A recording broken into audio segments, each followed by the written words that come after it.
What is the burden of proof in Tulsa Municipal Court for an application to accelerate or revoke? I'm Tulsa Attorney James Worth. I'm doing a series of videos related to the Tulsa Municipal Court, the Tulsa City Court. And the question is, what is the burden of proof on the city if you are facing an application to accelerate or an application to revoke?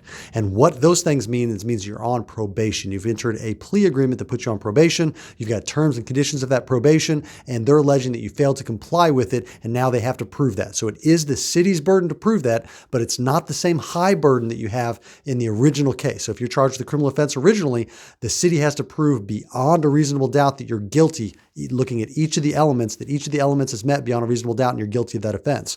If they're alleging that you violated probation and in an application to accelerate or an application to revoke, it's a much lower standard. It's not even just clear and convincing evidence. It's lower than that preponderance of the evidence. That's the same standard that you typically see in civil cases, meaning that it's more likely than not that you violated your probation. That's what the burden level is, preponderance of the evidence, just a little bit more likely than not that you did violate it. That's all they're required to prove.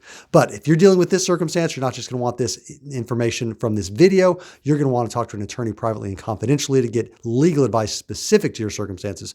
To get that scheduled with somebody at my office, you can go online to makelaweasy.com.